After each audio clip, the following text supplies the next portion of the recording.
چراغ لے کر کوئی راستے میں بیٹھا تھا مجھے سفر میں جہاں رات ہونے والی تھی۔ السلام علیکم ناظرین، آج کا موضوع ہے مائیں دوائی سے کہاں ٹھیک ہوتی ہیں۔ ہائی اسٹریٹ سائی وال پر موٹر سائیکل کو پنچر لگواتے ہوئے میں فیصلہ کر چکا تھا کہ اس ہفتہ بھی اپنے گھر واپس کبیر والا نہ ہی جاؤں تو بہتر ہے۔ دیر تو ویسے بھی ہو چکی تھی اور جہاں پچھلے 3 ہفتے گزر گئے یہ بھی گزار ہی لوں تو گرمیوں کی چھٹیوں میں ایک ہی بار چلا جاؤں گا۔ اسی سوچ وچار میں روڈ پر کھڑے میں نے 15-16 سال کے ایک نوجوان کو اپنی طرف متوجہ پایا۔ وہ عجیب سوالیہ نظروں سے میری جانب دیکھ رہا تھا، جیسے کوئی بات کرنا چاہ رہا ہو لیکن رش کی وجہ سے نہیں کر پا رہا تھا۔ جب پنچر لگ گیا تو میں نے دکاندار کو 100 روپے کا نوٹ دیا۔ اس نے 20 روپے کاٹ کر باقی مجھے واپس کر دیے۔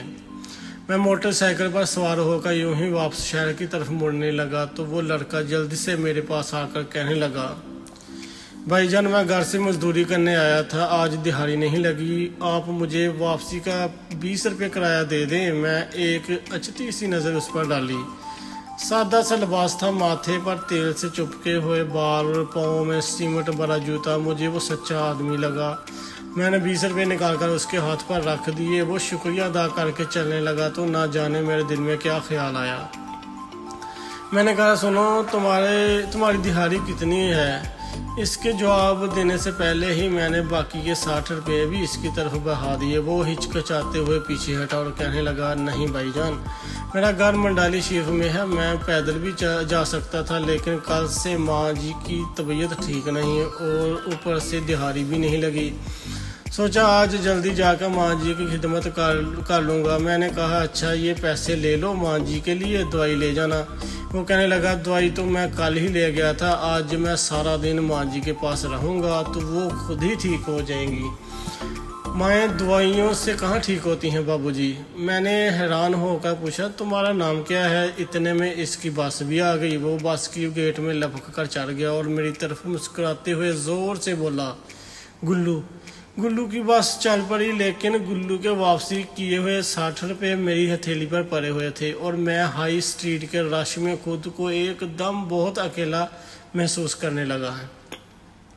کچھ سوچ کر میں نے موٹر سائیکل کا رخ ریلوے اسٹیشن کی طرف موڑ لیا۔ موٹر سائیکل کو اسٹینڈ پر کھڑا کر کے ٹوکن لیا اور ٹکٹ گھر سے 50 روپے میں خانوار کا ٹکٹ لے کر گاڑی کی انتظار میں بینچ پر بیٹھ گیا۔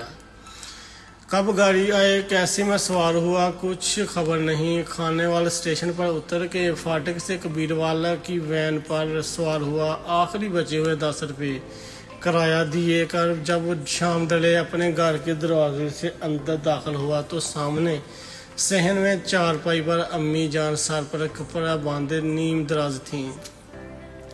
میرا بڑا بھائی دوائی کا چمچ بھر کر انہیں پلا رہا تھا۔ مجھے دیکھتے ہی امی جان اٹھ کر کھڑی ہوئیں اور اونچی آواز میں کہنے لگی، وہ میرا پتر خیر سے گھر آ گیا ہے، اب میں بالکل ٹھیک ہوں۔ میں آنکھوں میں آنسو بھرتے ہوئے دوڑ کر اس کے سینے سے جا لگا۔ بس کے گیٹ میں کھڑے گلو کا مسکراتا ہوا چہرہ یکدم میری آنکھوں کے سامنے آ گیا اور میں سمجھ گیا کہ اس نے مجھے 60 روپے واپس کیوں کیے تھے۔ ناظرین، آج کی یہ ویڈیو آپ کو کیسی لگی کمنٹ میں ضرور بتائیں۔ ہماری حوصلہ افزائی کے لیے لائک بھی کر دیں۔ شکریہ۔